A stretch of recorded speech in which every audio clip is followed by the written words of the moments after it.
All right, today we're tackling something huge, building a search system that actually works. One that doesn't just match keywords, but actually understands what you're trying to find. I mean, we've all been there, right?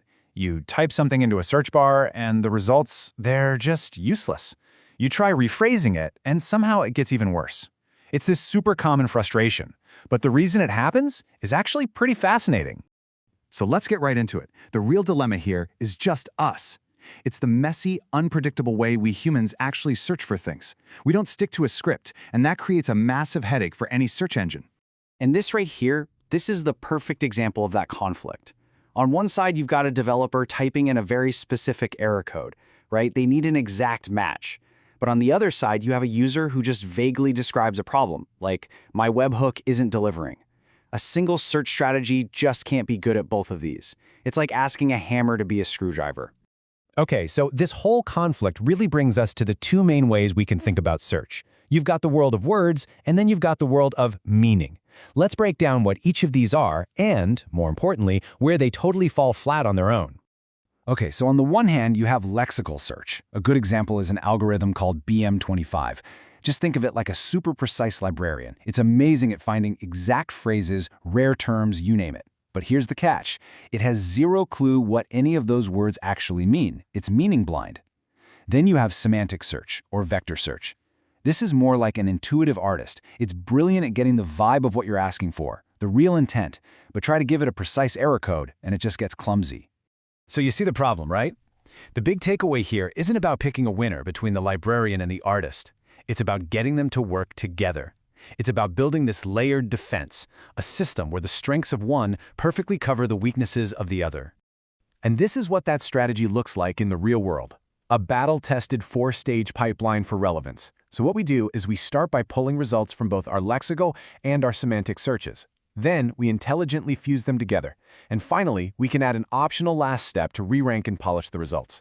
The great thing about this whole setup is that it's easy to understand, it's fast, and you can actually measure its performance. All right, let's zoom in on that third step, the fusion part, because this is really the secret sauce that makes the whole thing work. It's a technique called Reciprocal Rank Fusion, or just RRF for short. So why do we even need a fancy fusion technique? Why can't we just add the scores together? Well, it's a classic apples to oranges problem. Your BM25 score might be, 50, 60, even over 100, but your vector similarity score is probably something like 0.8. If you just add them up, the big BM25 number is going to completely drown out the vector score every single time. It's just not a fair fight. And this is what's so brilliant about RRF. It totally sidesteps that whole scoring problem. It says, I don't care about the raw scores. Instead, it only looks at the position, the rank of a document in each of the two lists. So if a document shows up near the top of both the lexical search and the semantic search, RRF gives it a huge boost. It's an incredibly elegant and fair way to create that final blended list. And listen, for all the engineers watching, here's the best part. This isn't some abstract academic idea you have to build from the ground up. Modern tools, like Elasticsearch for example, have RRF built right in. You can just use it. It's ready for production right out of the box. Okay, so the theory sounds great, right?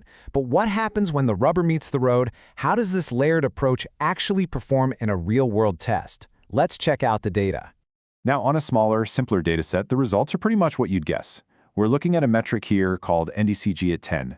Really, it's just a way to measure the quality of the top 10 search results. And you can see, the basic hybrid RRF model does a great job. And if you add that extra re-ranking layer on top, you get a nice little boost. Everything seems logical so far. But hold on, because this is where it gets super interesting. When we move to a much larger, more complex dataset, look what happens, something totally unexpected. The simpler model, the one without the re-ranker, actually performs better. I mean, look at that drop in performance for the re-ranked model. All of a sudden, the basic hybrid RRF is the clear winner for getting those crucial top results right. Isn't that wild? So what does this tell us? It shows that re-ranking can be a real double-edged sword. At scale, that extra layer of complexity can actually start to hurt your most important results, the ones at the very top. It's a huge lesson, right? What looks amazing in a small demo might actually be the wrong choice for a massive production system. Okay, so after digging through all that architecture and data, what are the big lessons? What are the key things you need to remember for your next project?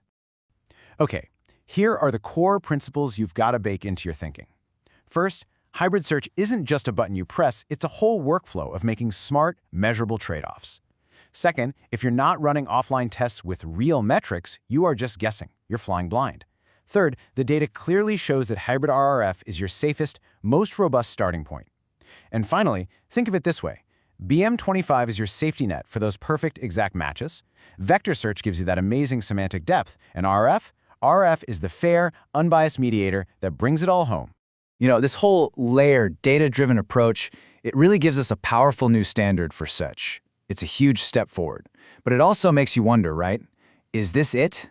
Is this the solved problem for perfect search? Or is this just laying the foundation for whatever comes next in the endless quest to perfectly understand us?